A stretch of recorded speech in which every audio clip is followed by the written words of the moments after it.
Welcome to aspirants. 11 એપ્રિલના આપણે current affairs જોઈએ.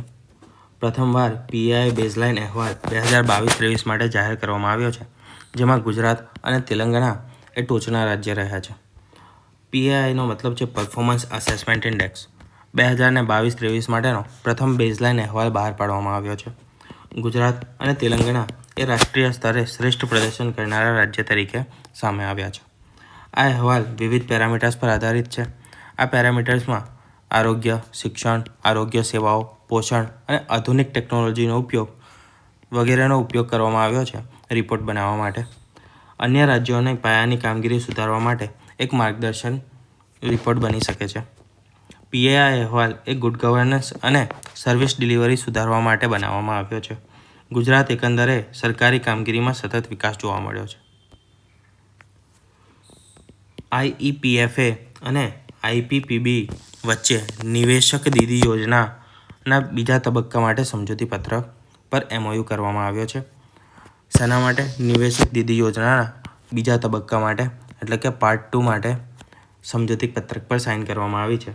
નાણાં મંત્રાલયના આઈઈપીએફએ અને ઇન્ડિયન પોસ્ટ પેમેન્ટ બેંક એટલે કે આઈપીપીબી વચ્ચે નિવેશક નિધિ યોજનાના તબક્કા 2 માટે સમજૂતી પત્રક પર હસ્તાક્ષર કરવામાં આવ્યા છે. આ યોજના એ ગ્રામ્ય વિસ્તારની મહિલાઓને નાણાકીય જ્ઞાન આપવાનું કામ કરે છે. નિવેશક નિધિ યોજનાનું મુખ્ય કાર્ય શું છે, ઉદ્દેશ્ય શું છે? તો જે ગ્રામ્ય વિસ્તારની મહિલાઓ છે તેમને નાણાકીય જ્ઞાન આપવાનું કાર્ય કરે છે. નિવેશક નિધિ ફાઇનાન્શિયલ લિટરસી માટે મહિલાઓ માટેની પહેલ છે.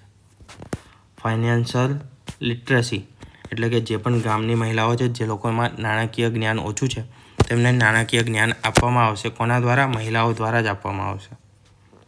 આઈઈપીએફએ શું છે? તો તેનું ફૂલ ફોર્મ છે investor education and protection fund authority. તે નાણાં મંત્રાલય હેઠળ કાર્ય કરતું ડિપાર્ટમેન્ટ છે. Investor education and protection fund authority IEPFA. IPPB એટલે કે ઇન્ડિયન પોસ્ટ પેમેન્ટ બેંક, તેની સ્થાપના થઈ હતી 2018માં અને હાલમાં આપણા નાણામંત્રી છે નિર્મલા સીતારમણ. આગળ જોઈએ.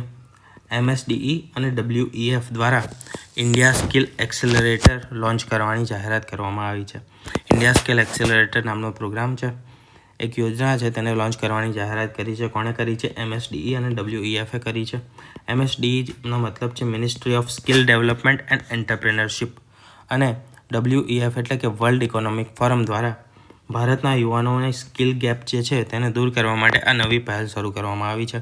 એટલે કે ભારતના યુવાનોમાં સ્કિલમાં વધારો કરવા માટે, સ્કિલ્સ વધારવા માટે, જેથી તે લોકોને એમ્પ્લોયમેન્ટ મળી રહે, એન્ટરપ્રિનરશિપમાં તે લોકો દાખલ થઈ શકે, પોતાનું નવા સ્ટાર્ટઅપો કરી શકે, ધંધા કરી શકે, રોજગાર કરી શકે. તેના માટે તેનો ઉદ્દેશ્ય નવા યુગની ટેકનોલોજી માટે કૌશલ્ય વિકસાવવાનો છે. એટલે કે નવા યુગની જે પણ ટેકનોલોજી છે તેના સ્કિલ સેટ ઊભો કરવાનો છે. આ પ્રયાસથી ઇન્ડસ્ટ્રી એકેડેમિયા ગેપ પણ ઘટશે. એટલે કે આપણા દેશમાં જે એકેડેમિક છે એટલે કે જે પણ અભ્યાસક્રમો હોય છે તે અને જે રિયલ લાઈફ ઇન્ડસ્ટ્રી વર્ક છે તેમાં ઘણી ગેપ છે. આપણને ભણાવવામાં કંઈ આવે છે અને તેનું પ્રેક્ટિકલ લાઈફમાં એપ્લિકેશન કંઈ અલગ જ હોય છે. બરાબર, એની વચ્ચે ગેપ ઘણો મોટો છે. એ ગેપ ઘટાડવામાં મદદ કરશે આ પ્રોગ્રામ. ઇન્ડસ્ટ્રી એકેડેમિયા ગેપ ઘટશે, ઓછો કરવામાં આવશે. એમએસડીઈની સ્થાપના કરવામાં આવી હતી 2014માં અને વર્લ્ડ ઇકોનોમિક ફોરમનું મુખ્ય મથક કોલોની, સ્વિટ્ઝરલેન્ડ ખાતે આવેલું છે. ડબલ્યુઈએફ એટલે કે વર્લ્ડ ઇકોનોમિક ફોરમ, તેનું મુખ્ય મથક છે કોલોની, સ્વિટ્ઝરલેન્ડ ખાતે. એમએસડીઈ જેનો ફૂલ ફોર્મ છે ministry of skill development and entrepreneurship. એટલે જે છે આ જે મિનિસ્ટ્રી છે તે શેના પર કામ કરતી હશે? સ્કિલ ડેવલપમેન્ટ પર, યુવાનોના સ્કિલ ડેવલપ કરવા માટે કામ કરતી હશે અને એન્ટરપ્રિનરશિપ પર કાર્ય કરતી હશે. એ બંને ડબલ્યુઈએફ સાથે મળીને શું કર્યું છે? ઇન્ડિયા સ્કિલ એક્સેલરેટર લોન્ચ કર્યું છે. એક પ્રોગ્રામ છે જે ભારતીય યુવાનોમાં સ્કિલ સેટને વધારશે અને જે એકેડેમિક અને ઇન્ડસ્ટ્રીનો ગેપ છે તેને ઘટાડશે. લેટેસ્ટ ટેકનોલોજીમાં જે સ્કિલ્સ જોઈએ છે કામ કરવા માટે તેનો જ્ઞાન આપશે. એમએસડીઈની સ્થાપના થઈ 2014માં અને ડબલ્યુઈએફ વર્લ્ડ ઇકોનોમિક ફોરમનું મુખ્ય મથક છે કોલોની, સ્વિટ્ઝરલેન્ડ ખાતે. આપણે 2 વાર રિવિઝન કરી દીધું. હવે આગળ જોઈએ. કેન્દ્રીય મંત્રી રામ મોહન નાયડુએ DFDR અને CVR લેબનું ઉદ્ઘાટન કર્યું. એવિએશન ક્ષેત્રના સલામતી સુધારવા માટે directorate of flight data recorder શું છે DFDR directorate of flight data recorder અને કોકપિટ વોઇસ રેકોર્ડર લેબની સ્થાપના AAIB એટલે કે એરક્રાફ્ટ એક્સિડન્ટ ઇન્વેસ્ટિગેશન બ્યુરો ખાતે કરવામાં આવી છે. DFDR અને CVR એ અકસ્માત બાદની વિગતોના વિશ્લેષણ માટે મહત્વપૂર્ણ છે. આ લેબ દ્વારા આંતરિક તપાસનો ટેકો મળશે. તેનાથી જે પણ અકસ્માત થાય છે એવિએશન અકસ્માત તેમાં ઘટાડો થશે અને directorate of flight data recorder અને કોકપિટ વોઇસ રેકોર્ડર દ્વારા તેની જે અકસ્માત થયો છે તેની તપાસમાં સરળતા રહેશે. તેની તપાસ સારી રીતે થઈ શકશે. રામ મોહન નાયડુ એ નાગરિક ઉડ્ડયન મંત્રી છે ભારતના અને AAIB એ એરક્રાફ્ટ અકસ્માત માટેની એક તપાસ એજન્સી છે. જ્યારે પણ કોઈ પણ એરક્રાફ્ટનો અકસ્માત થાય કે વિમાનનો અકસ્માત થાય તો તેના માટે કેમ થયો છે, શું છે કારણ, એ બધું તપાસ કરવાની જવાબદારી છે AAIBની એટલે કે એરક્રાફ્ટ એક્સિડન્ટ ઇન્વેસ્ટિગેશન બ્યુરોની. કેન્દ્રીય મંત્રી સર્બાનંદ સોનોવાલે નેશનલ વોટરવે માટે ડિજિટલ પોર્ટલ લોન્ચ કર્યું. કેન્દ્રીય પોર્ટ, શિપિંગ અને વોટરવે મંત્રી શ્રી સર્બાનંદ સોનોવાલે ભારતના નદી માર્ગોને ડિજિટલ રીતે મોનિટર કરવા માટે એક નવો પોર્ટલ લોન્ચ કર્યો છે. આ પોર્ટલ નેશનલ વોટરવેની ઉપલબ્ધતા, ટ્રાફિક, લોકેશન અંગેની માહિતી એક જ સ્થાને ઉપલબ્ધ થઈ જશે. જેટલા પણ આપણા નેશનલ વોટરવેઝ હશે ત્યાં ઉપલબ્ધતા, કયા જગ્યાએ નેશનલ વોટરવેઝ ઉપલબ્ધ છે, ત્યાં ટ્રાફિકનો શું હાલ છે, કેવો ટ્રાફિક છે ત્યાં, અને તે લોકેશન, તે તમામ માહિતી આપણને આ પોર્ટલ પર મળી રહેશે. ભારતના ઇનલેન્ડ વોટરવે ટ્રાન્સપોર્ટને સશક્ત કરવા માટે આ પગલું ભરવામાં આવ્યું છે. નેશનલ વોટરવે 1 એ અલ્હાબાદથી હુગલી જે ગંગા નદી પર આવેલો છે. IWAI inland waterways authority of India તેની સ્થાપના 1986માં કરવામાં આવી હતી. પોર્ટ્સ અને શિપિંગ મંત્રાલયના મંત્રી છે શ્રી સર્બાનંદ સોનોવાલ. કેન્દ્રીય રાજ્યમંત્રી ડૉક્ટર જીતેન્દ્રસિંહે જમ્મુ કાશ્મીરમાં સૌથી ઉચ્ચ ઊંચાઈવાળું વાતાવરણ અને જલવાયુ સંશોધન કેન્દ્ર લોન્ચ કર્યું છે. ભારતના સંશોધન ક્ષેત્રે મહત્વપૂર્ણ પગલું ભરાતું ડૉક્ટર જીતેન્દ્રસિંહ દ્વારા લેહમાં high altitude atmospheric and climate research centre શરૂ કર્યું છે. શું શરૂ કર્યું છે? High altitude atmospheric and climate research centre શરૂ કર્યું છે. એટલે કે સૌથી ઊંચાઈવાળું વાતાવરણ અને જલવાયુ સંશોધન કેન્દ્ર. આ સંસ્થા હિમાલયના વિસ્તારમાં વાતાવરણ અને ગ્લેશિયર તથા જળવાયુ પરિવર્તન પર સંશોધન કરશે. વૈજ્ઞાનિક અભ્યાસ માટે આ કેન્દ્ર વિશ્વ સ્તરે ઉપયોગી બની રહેશે. ડૉક્ટર જીતેન્દ્રસિંહ એ વિજ્ઞાન અને ટેકનોલોજી, પર્સનલ એન્ડ પબ્લિક ગ્રીવાન્સીસના સ્ટેટ મિનિસ્ટર છે. લેહ સ્થિત આ સેન્ટર એ સૌથી ઊંચું ક્લાઇમેટ રિસર્ચ સંસ્થા બન્યું છે. વડાપ્રધાન નરેન્દ્ર મોદીએ નવકાર મહામંત્ર દિવસની ઉજવણી 9 સંકલ્પોનો આહ્વાન કર્યો. નવકાર મહામંત્ર દિવસની ઉજવણી દરમિયાન દેશવાસીઓને ટકાઉ ભવિષ્ય અને નવ સંકલ્પ લેવાની અપીલ કરી. નવકાર મહામંત્ર એ જૈન ધર્મનું પવિત્ર મંત્ર છે. વડાપ્રધાને સ્વચ્છતા, પાણી બચાવો, પ્લાસ્ટિક મુક્ત ઇન્ડિયા વગેરે જેવા મુદ્દાઓ પર સંકલ્પ લેવાનો સંદેશ આપ્યા. નવકાર મંત્ર એ જૈન ધર્મના પવિત્ર મંત્રોમાંનો સૌથી મહત્વપૂર્ણ મંત્ર છે. વિશ્વના અનેક દેશોમાં નવકાર દિવસની ઉજવણી થતી હોય છે. આમાં તમારે મુખ્ય યાદ રાખવાનું છે નવકાર મહામંત્ર દિવસ. તો નવકાર મહામંત્ર કોને રિલેટેડ છે? જૈન ધર્મને રિલેટેડ છે. તેનો સૌથી મહત્વપૂર્ણ મંત્રો છે. અને આ જે નવકાર મહામંત્ર દિવસ છે તે માત્ર ભારતમાં નહીં પરંતુ વિશ્વના ઘણા દેશોમાં ઉજવવામાં આવે છે. આ દિવસ નિમિત્તે સ્વચ્છતા, પાણી બચાવો અને પ્લાસ્ટિક મુક્ત વગેરે જેવા મુદ્દાઓ પર સંકલ્પ લેવાનો સંદેશ આપ્યો હતો પ્રધાનમંત્રીએ. ADB એટલે કે એશિયન ડેવલપમેન્ટ બેંક દ્વારા ભારતની GDP વૃદ્ધિ દર એ 2025-26 માટે 6.7% રહેશે તેવી આગાહી કરવામાં આવી છે.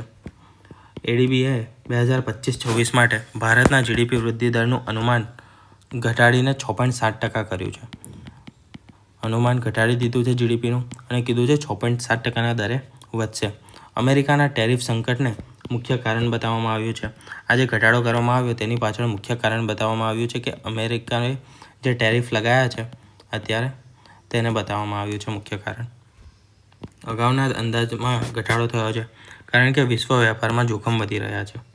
ભારતે ઇકોનોમિક રિફોર્મ સાથે વિકાસને યથાવત રાખવાનો પ્રયાસ કર્યો છે. આ બંને મુદ્દાઓ આની સાથે સંલગ્ન છે રિપોર્ટ સાથે. એડીબીની સ્થાપના 1966માં કરવામાં આવી હતી. મુખ્ય મથક તેનું મનીલા ફિલિપિન્સમાં આવેલું છે અને તેના પ્રમુખ છે માસાત્સુગુ આસાકાવા તેના પ્રમુખ છે. મુખ્ય મથક ફિલિપિન્સમાં આવેલું છે મનીલા અને સ્થાપના થઈ છે 1966માં. આમાં તમારે એડીબી એશિયન ડેવલપમેન્ટ બેંક તેને 25-26 માટે 6.7%નું અનુમાન દર્શાવ્યું છે જીડીપી ગ્રોથનું. આ ટકા યાદ રાખવાના. સ્થાપના 1966માં. મનીલા ફિલિપિન્સમાં તેનું મુખ્ય મથક છે અને માસાતુગુ આસાકાવા તેના પ્રમુખ છે.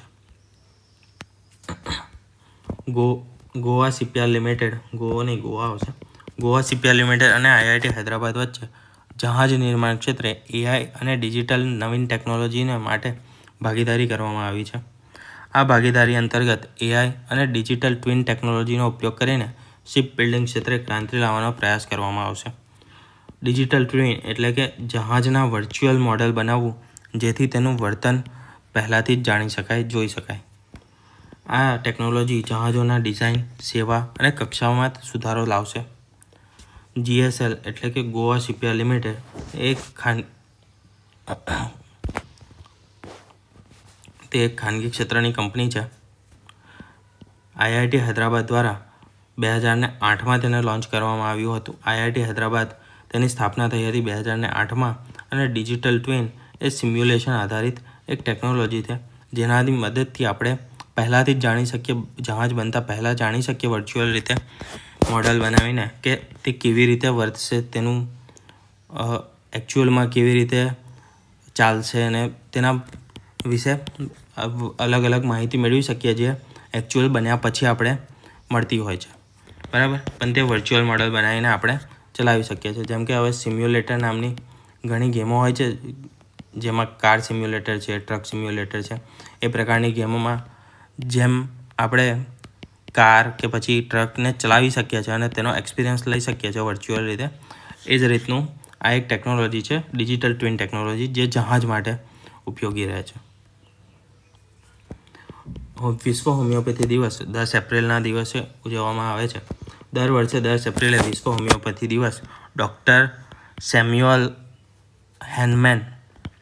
હાનમેનના જન્મદિવસે ઉજવવામાં આવે છે. ડૉક્ટર સેમ્યુઅલ હાનમેનના જન્મદિવસે વિશ્વ હોમિયોપેથી દિવસ ઉજવવામાં આવે છે 10 એપ્રિલના રોજ. આ દિવસે હોમિયોપેથીના યોગદાન અંગે જાગૃતિ ફેલાવવાનો છે. ભારત હોમિયોપેથીના ઉપયોગમાં વિશ્વમાં અગ્રણી દેશોમાંનો એક છે. હોમિયોપેથીના પિતા છે ડૉક્ટર સેમ્યુઅલ હાનમેન અને ભારતમાં આયુષ મંત્રાલય જે છે તેના હેઠળ હોમિયોપેથી વિકાસ પામે છે. મહારાષ્ટ્ર સરકારે ખુલતાબાદનું નામ બદલીને રતનપુર રાખ્યું છે. મહારાષ્ટ્ર સરકારે ઐતિહાસિક શહેર ખુલતાબાદનું નામ બદલીને હવે રતનપુર રાખવાની ઘોષણા કરી છે. ખુલતાબાદ એ ઔરંગાબાદ છે તેના નજીક આવેલું એક ઐતિહાસિક શહેર છે જ્યાં અનેક મુઘલ શાસકોના કબરો આવેલી છે. નવી નામકરણ નીતિ હેઠળ સાંસ્કૃતિક વારસાને પ્રતિબિંબિત કરવાનો ઉદ્દેશ્ય છે તેનો નામ બદલવાનો. મહારાષ્ટ્રના મુખ્યમંત્રી અહીંયા ભૂલથી જૂના લખાઈ ગયા છે. તમે કમેન્ટ કરજો હાલમાં મહારાષ્ટ્રના સીએમ કોણ છે. આ એકનાથ શિંદે હતા, તે આના પહેલાંની ટર્મ માટે હતા. અત્યારે કોણ છે? રતનપુરનો સંદર્ભ છે એ ભારતના સાંસ્કૃતિક વારસાને સૌથી એક મહત્ત્વનું જગ્યા છે, મહત્ત્વનું સ્થળ છે. તો આ હતા આપણા 11 એપ્રિલના કરંટ અફેર્સ.